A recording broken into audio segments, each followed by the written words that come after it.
जय श्री कृष्णा, राधे राधे। आपका मेरे चैनल गोयल अनीशा क्रिएशंस में स्वागत है। आज मैं आपके लिए ओक द्वादशी, जिसे बछवारस भी कहते हैं, की कथा लेकर आई हूँ। जन्माष्टमी के बाद भाद्रपद द्वादशी को बछवारस या ओक द्वादशी का पर्व मनाया जाता है। इस दिन विवाहित महिलाएं पुत्र प्राप्ति और पुत्र है तो उसकी मंगल कामना के लिए व्रत करती हैं। इस दिन व्रत रखने वाली स्त्री को गाय के बछड़े की पूजा करनी चाहिए।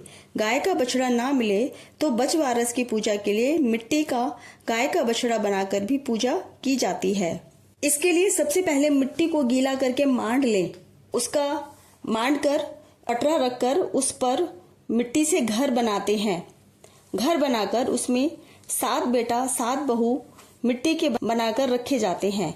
फिर एक तरफ गाय और गाय का बछड़ा बनाया जाता है, दूसरी तरफ 2 टोकने बनाए जाते हैं जिन पर ढक्कन लगाया जाता है।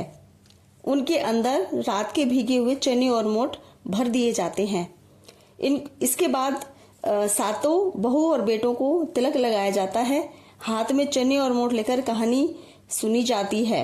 एक कटोरे में पानी और कच्चा दूध डालकर दोनों हाथों में दूब लेकर उसमें डुबोकर 7 बार मिट्टी के बनाए हुए बहू और बेटों पर छींटा लगाया जाता है। इसके बाद कहानी सुनी जाती है। कहानी के बाद बायना निकाला जाता है चने और मोट का। बायने में चने और मोट के साथ फल या कोई मीठा भी रख लें तो अच्छा रहेगा। उसके बाद वो बायना निकालकर अपनी सासू माँ को दे दिया जाता है। आइए अब कथा को प्रारंभ करते हैं। एक साहूकार था जिसके 7 बेटे थे।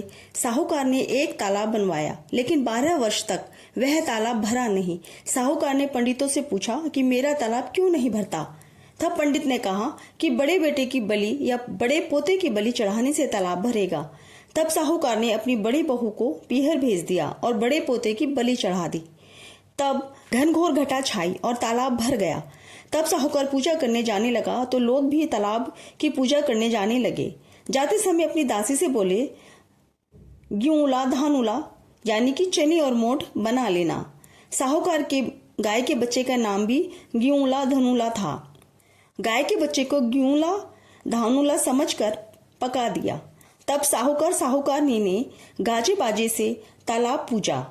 वहां पर साहूकार के बेटे की बहू भी थी। बाद में कुछ लोगों ने तालाब पूजा और बच्चे कूदने लगे। तब जिस पोते की बलि दी थी वह भी गोबर में लिपटा हुआ मिला और बोला, मैं भी तालाब में कूदूंगा। ससुर बोला कि मैंने तो पोते की बलि दे दी थी, तब तालाब भरा था, लेकिन हमारी तो लाज गाय माता ने रख ली, जिसने हमारा पोता वापस दे दिया। और घर वापस आकर दासी से पूछा कि गाय का बच्चा कहाँ है। तब दासी बोली कि आप गेहूला धानुला को पकाने के लिए कह गए थे, मैंने तो इसलिए पका लिया। तब साहूकार दासी से बोला कि पापनी, तूने यह क्या पाप हमारे सर लगाया है।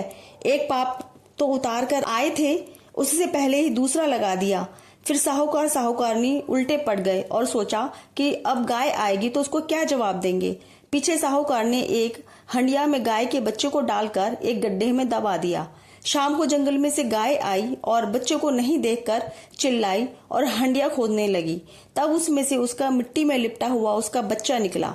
तब किसी ने साहूकार से आकर कहा, तेरा गाय का बच्चा आ रहा है। तब साहूकार बोला कि मेरा गाय का बच्चा कहाँ से आएगा, बच्चा तो जमीन में गड़ा हुआ है। तब सबने कहा कि चलकर देखो। तो साहूकार ने देखा कि सचमुच ही गाय का दूध चूसता हुआ आ रहा है। तब साहूकार ने ढिंढोरा पिटवा दिया कि सब कोई बेटों की माँ इस दिन ठंडी चीज खाए, गाय बच्चों की पूजा व उजुमन करे, तालाब पूजे और पट्टी की पूजा करके बायना निकालें।